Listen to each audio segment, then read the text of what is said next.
apakah masih ada petani yang akan menanam kopi-kopi terbaik. Kopi yang ada di Batam, mereka memang lebih banyak, lebih suka yang manis. Mengkonsumsi kopi bukan hanya berbicara tentang barista dan kopi.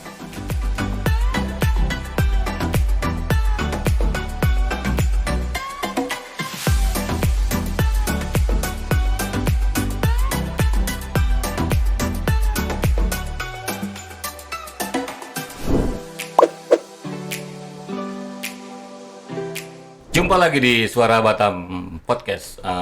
Kali ini kita kedatangan narasumber yang kita sangat kenal tentunya. Beliau adalah salah satu barista terbaik di Kota Batam ini, Bung Dimas Prayoga. Selamat datang di Suara Batam Podcast. Salam COVID. Ya, salam COVID. Nah, Mas Dimas nih kita tahu bahwa kesehariannya memang dulu dia terkenal di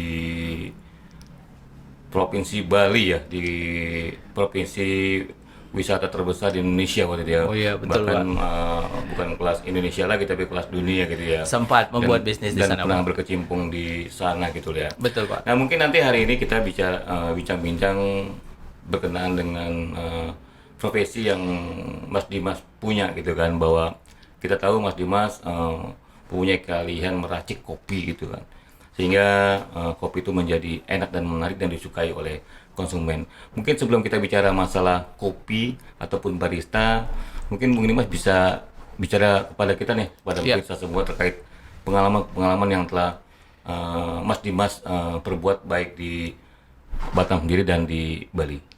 Oke, sebelumnya itu dimulai dari sebelumnya perkenalkan dulu, saya Dimas Prayoga. Saya sudah dari 2006 itu berkecimpung di dunia kopi. 2006 ya, Betul, lama. Pak. Sekarang 2020, 14 Betul, tahun. berawal dari kesukaan kopi di masa kuliah itu, Pak. Ya.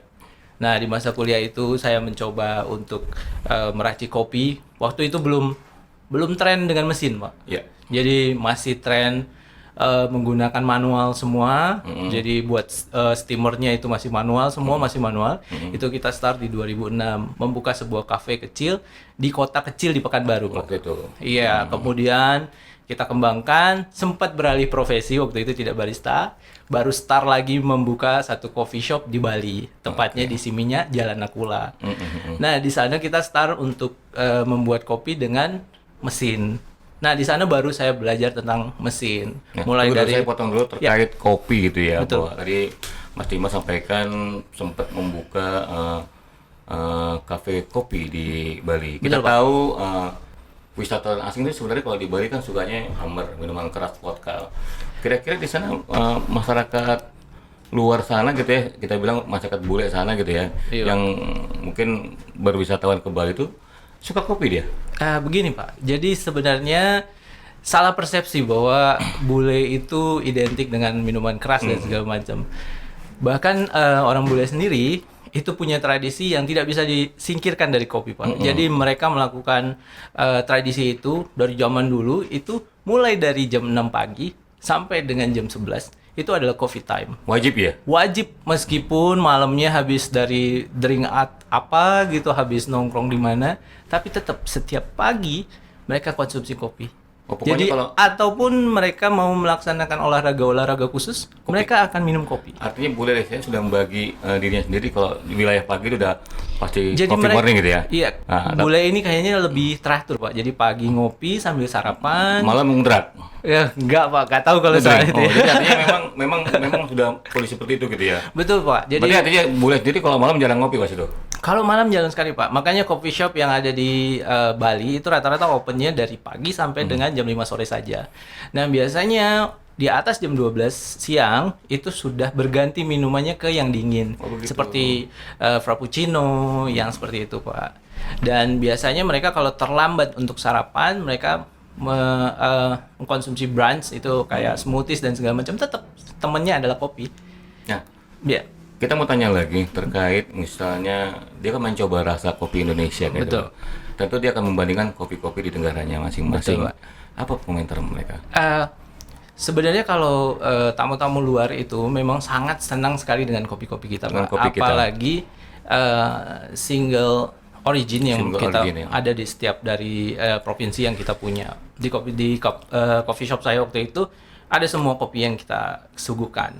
Dan mereka senang itu. Hanya saja kalau single origin itu membutuhkan waktu untuk membuatnya. Sedangkan para turis ini biasanya mereka diburu waktu, Pak. Jadi mereka lebih sering mengkonsumsi espresso base seperti Jadi kalau cappuccino. misalnya kita kasih pertanyaan gitu sama Iya. orang bule ini kan, kira-kira kalau dikasih pilihan, Iya. dia lebih suka ngopi atau suka minum hammer? Eh, Kalau pilihan ya? Sepertinya tidak bisa dipisahkan, Pak. Karena mereka tetap ngopi di pagi hari dan tetap minum di sore hari. Oh, ini menu wajib dua-duanya Iya, gitu, betul, tidak Pak. bisa dipisahkan gitu ya? Betul sekali. Nah, kan kita tahu nih di Bali objek wisata cukup besar, apalagi pariwisatanya gitu ya. Betul, Pak. Klub malam ataupun coffee shop yang ada di Bali hampir sama gitu ya. Iya, Pak. Saya lihat itu kalau kopi memang betul di Bali banyak yang tutup gitu ya. Di Kalau malam gitu ya. kalau malam memang tutup. Pagi baru dia buka gitu loh. Betul, Pak. Nah, sudah dipastikan nggak kalau misalnya kita buka kopi pagi itu bule-bule bangun pagi gitu? Kita bisa lihat dari karakter sendiri sih, Pak. Jadi bule-bule atau mungkin wisatawan dari luar yang datang ke Indonesia itu meskipun mereka datang berwisata, pagi hari mereka tetap olahraga, Pak. Jadi starting jam 5 biasanya mereka sudah bangun, mereka akan jogging, setelah jogging mereka akan cari espresso base, mau itu cappuccino, mau itu latte, mereka akan konsumsi itu sambil sarapan, habis itu baru lakukan aktivitas turnya. Nah ini kan kita nggak tahu ya, bahwa selama ini kita pikir boleh hobinya dugem, mabuk dan Iya, segala itu macam memang gitu. hobi, Pak. Tapi di sisi lain di pagi-pagi ketika dia jogging dia pasti kopi dulu diutamakan gitu ya. Benar, Pak. Mereka sebut bahwa kopi itu adalah mood boosternya mereka. Jadi mereka membangkitkan mood di hari itu dan ide-ide di hari itu dengan kopi. Dengan kopi gitu ya. Betul. Adrenalinnya juga lebih naik, Pak. Wah gitu ya. Betul. Jadi kita bayangkan kalau dia pagi habis minuman keras, pagi sudah ngopi gitu ya. Iya, Sambil betul. jalan santai gitu ya. Biasanya malah hari Minggu yang kalau di Bali itu agak sedikit sepi coffee shopnya karena mungkin malamnya habis party atau ya seperti itulah, Pak. Paginya sepi coffee shopnya karena mereka mungkin tidurnya lebih panjang. Tapi brunch laku jam 11-an mereka baru datang. Nah di Bali kan saya tahu nih, setahu saya di Bali itu bule-bule cantik ya, bule-bule perempuan itu dia suka sama orang Indonesia yang punya skill. Betul, Pak. Ya kan, wajah hitam seperti Seperti Bapak juga. Bang Dimas juga, seperti saya juga gitu. Itu gimana sehingga mereka mempunyai detail sendiri bagi bule-bule di sana gitu. Yes. Karena banyak saya dengar tuh barista juga banyak akhirnya dapat istri bule. Betul, Pak. Wisatawan asing itu sebenarnya mereka pengen sharing moment aja, Pak. Jadi Cari momen apa cari laki? sharing moment. Sharing momen. Jadi kalau enak dia di garis bawahi rata-rata yang mau punya relationship itu ya kalau dari 100 mungkin hanya sekitar 20% ya untuk relationship.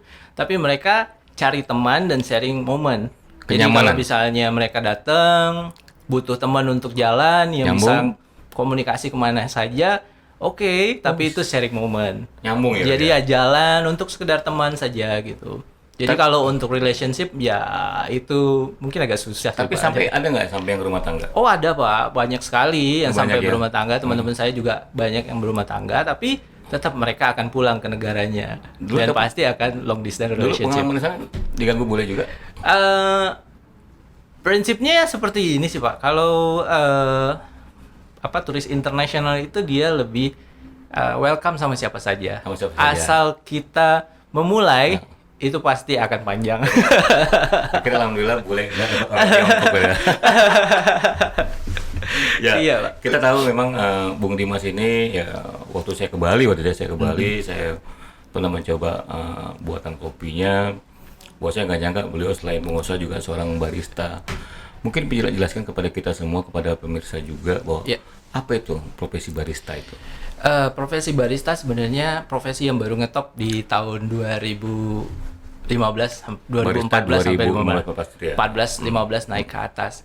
Setelah salah satu televisi itu melihatkan bahwa kopi-kopi yang ada di Indonesia itu kaya dan salah satu film juga mengangkat tentang tema kopi. Iya, betul. Ada Akhirnya filmnya. orang mulai mengerti apa itu kopi. Jadi berbicara soal kopi itu bukan hanya sekedar secangkir kopi yang rasanya ada pahit, asam, terus ada rasa nadi dan segala macamnya. Bukan hanya sekedar itu, tapi berbicara kopi itu berbicara tentang pejuang-pejuang yang ada di belakangnya, Pak. Ya, Jadi kita berbicara tentang kopi sendiri itu tidak bisa hidup tanpa orang lain. Betul. Contohnya, Pak, kopi itu tidak bisa berdiri sendiri tanpa ada perlindungan dari pohon-pohon besar lainnya. Jadi itu mencerminkan bagaimana perkembangan kopi yang ada di Indonesia. Jadi kopi juga tidak akan terkenal tanpa ada yang menanamnya, tanpa ada yang memprosesnya, tanpa ada yang merostingnya, tanpa ada yang membuatnya menjadi enak, dan tanpa ada yang meminumnya. Ya, karena memang kopi ini menjadi menarik dulu ya. Saya ingat waktu saya kecil tuh kita minum kopi yang namanya merek Kapal Api itu satu gelas 5.000 waktu itu ya. Betul, Pak. Lalu beranjak dewasa saya kaget harga kopi segelas sampai 50.000 Betul, yaitu Pak. di shop kopi terkenal tingkat Starbucks gitu ya. Padahal sama-sama kopi gitu ya. Iya. Nah, apa yang membedakan sehingga kopi kita lebih harganya ya murah ketimbang kopi luar gitu? Seperti ini, Pak. Padahal jangan-jangan komoditi kopi luar pun dari kita juga. Betul, Pak. Jadi kalau kopi sendiri yang membuat dia enak dan tidak enak itu tergantung dari karakter kopi yang kita punya, Pak. Jadi mulai dari hasil panen yang bagus, proses yang benar-benar bagus, ada yang istilahnya full wash atau medium wash, ada macam-macam cara untuk proses itu. Kemudian ada roasting, siapa yang merostingnya itu juga menentukan dari harga, Pak. Ya karena memang kita tahu bahwa sekarang tren orang ngopi itu sekarang bukan saja oleh laki-laki gitu kan, Iya, betul, Pak. bahkan oleh wanita dan juga Betul. anak-anak.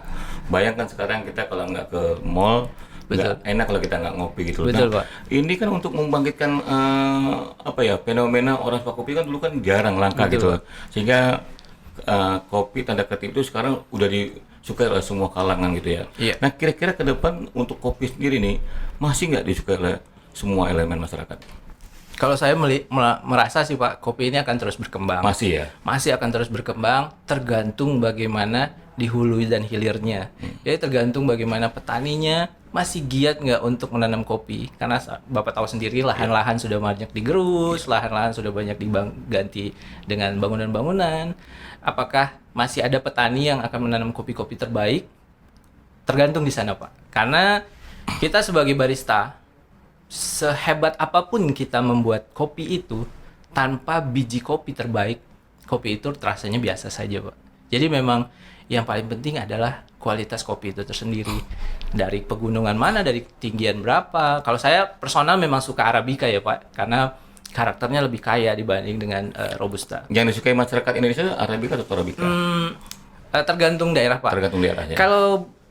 Kalau masyarakat Indonesia lebih suka yang dicampur susu ya, Pak. Terus hanya pahit dan manis, itu mungkin lebih Robusta, Pak. Tapi kalau misalnya kita lebih ke customer luar negeri, mereka yang memang mengutamakan karakter dari espressonya, itu biasanya memang menyukai Arabica, Pak. Lebih ke pahit-pahit gitu ya? Iya, lebih bold dan gitu ya? asam.